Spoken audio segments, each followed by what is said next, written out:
രാഹുൽ ഗാന്ധിക്ക് പിന്തുണയുമായി ശശി തരൂർ എത്തുകയാണ്. രണ്ടുപേരും കോൺഗ്രസ് നേതാക്കളാണെങ്കിലും കുറെ കാലങ്ങളായി മാറി നിന്ന ശശി തരൂരിന്റെ വരവ് കോൺഗ്രസ് പാർട്ടിയിൽ വലിയ ഉന്മേഷം നൽകിയിരിക്കുകയാണ്.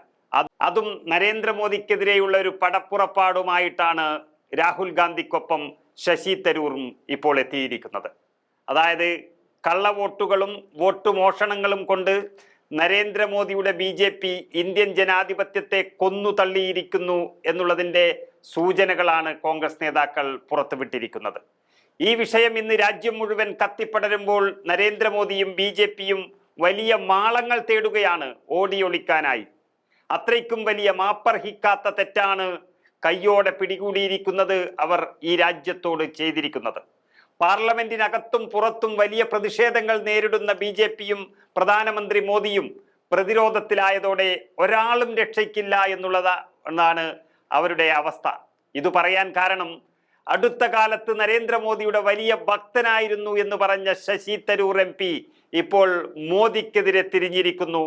രാഹുലിനൊപ്പം ചേർന്ന് ഇന്ത്യൻ ജനാധിപത്യത്തിന് കരുത്തേകാൻ സമരം നയിക്കുകയാണ്. മോദി ചെയ്യുന്നതെന്തും അതും തൻ്റെ പാർട്ടിയായ കോൺഗ്രസിന് ദോഷം ചെയ്യുന്നതാണെങ്കിൽ പോലും ആ നരേന്ദ്രമോദിയെ പുകഴ്ത്തിപ്പാടിക്കൊണ്ടിരുന്നതായിരുന്നു ശശി തരൂറിൻ്റെ കുറച്ചു കാലമായുള്ള ജോലി. എന്നാൽ ഈ വിഷയത്തിൽ, ഈ വോട്ട് മോഷ്ടിക്കുന്ന വിഷയത്തിൽ, ജനാധിപത്യ രാജ്യത്തിൻ്റെ ഏറ്റവും വലിയ പരമപ്രധാന ഘടകമായ വോട്ടവകാശം അത് മോഷ്ടിച്ചു എന്ന് ഉറപ്പായതോടെ തരൂറും മോദിക്കും BJPക്കും എതിരെ തിരിഞ്ഞിരിക്കുകയാണ്. തെരഞ്ഞെടുപ്പ് കമ്മീഷനാണ് ഉത്തരം പറയേണ്ടതെന്നും അതുവഴി ആ തെരഞ്ഞെടുപ്പ് കമ്മീഷന്റെ വിശ്വാസ്യത നഷ്ടപ്പെടാതെ നിലനിർത്തണമെന്നുള്ള താക്കീതാണ് തരൂർ നൽകിയിരിക്കുന്നത്.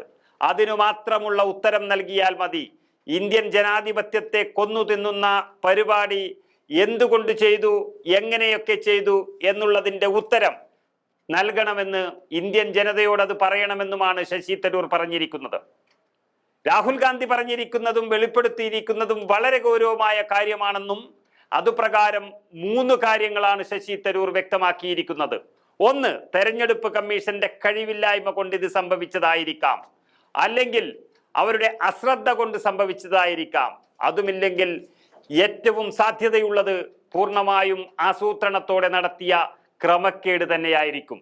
ഇതിലേതാണെന്ന് ആദ്യം കണ്ടുപിടിക്കണമെന്ന് പറഞ്ഞ ശശി തരൂർ രാഹുൽ ഗാന്ധിയുടെ നീക്കങ്ങൾക്ക് പൂർണ്ണ പിന്തുണയാണ് നൽകിയിരിക്കുന്നത്.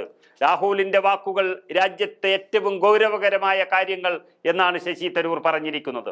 BJPയും നരേന്ദ്രമോദിയും ഇന്ത്യൻ ജനാധിപത്യത്തിലെ വോട്ടവകാശത്തെ അട്ടിമറിച്ചപ്പോൾ രാജ്യത്തിന്റെ ജനാധിപത്യം തന്നെ തകർന്നിരിക്കുകയാണ് എന്ന പച്ചയായ യാഥാർത്ഥ്യമാണ് ഇന്നലത്തതോടുകൂടി പുറത്തു വന്നിരിക്കുന്നത്. ഇനി എത്ര കള്ളക്കഥകൾ പറയാൻ നോക്കിയാലും അവർക്ക് ഇതിൽ നിന്നും രക്ഷപ്പെടാനാകില്ല. തെളിവുകൾ ഓരോന്നായി പുറത്തു വരികയാണ്. രാജ്യം കണ്ട ഏറ്റവും വലിയ പ്രതിഷേധ റാലി ഇപ്പോഴിതാ ബാംഗ്ലൂർ നഗരത്തിൽ നടക്കുകയാണ്. റാലി തീരുമാനിച്ച് കുറച്ച് ദിവസമായെങ്കിലും രാഹുൽ ഗാന്ധി ഇന്നലെ പുറത്തുവിട്ട തെളിവുകൾ മുഴുവനും പ്രധാനമായും കർണാടക തെരഞ്ഞെടുപ്പിൽ ബംഗളൂരു നഗരത്തിൽ നടന്ന ക്രമക്കേടുകളെ കുറിച്ചായിരുന്നു. നടത്തിയത് BJPക്കാരാണെന്ന് തെളിഞ്ഞിരിക്കുന്നു. MLA തെരഞ്ഞെടുപ്പിൽ കോൺഗ്രസുകാർ ജയിക്കുന്ന മണ്ഡലങ്ങളെല്ലാം ലോകസഭയിൽ BJP ജയിക്കുന്നു എന്ന് പറയുമ്പോൾ അതവർ കാണിക്കുന്ന നന്ദികേടാണ് ഇന്ത്യയോട് എന്നുള്ളത് വ്യക്തമാകുന്നു. ഇതുവരെ ആരും അതറിഞ്ഞിരുന്നില്ല. ഇതിപ്പോൾ രാജ്യത്തിൻ്റെ പ്രതിപക്ഷ നേതാവ് രാഹുൽ ഗാന്ധി അത് മുഴുവൻ കണ്ടെത്തിയതോടെ കയ്യോടെ പിടികൂടിയപ്പോൾ BJPക്ക് മിണ്ടാട്ടമില്ല. പക്ഷെ ഇതുവരെ പ്രസംഗിച്ചതുപോലെയല്ല ഇനി. നരേന്ദ്രമോദിക്ക് വ്യക്തമായും കാലിടറിയിരിക്കുന്നു എന്നാണ് ഒരു സംശയവുമില്ലാതെ തന്നെ പറയേണ്ടി വരുന്നത്. പ്രത്യേകിച്ച് പാർലമെന്റ് സമ്മേളനത്തിൽ ഇടെയാണ് ഇത് നടന്നിരിക്കുന്നത്.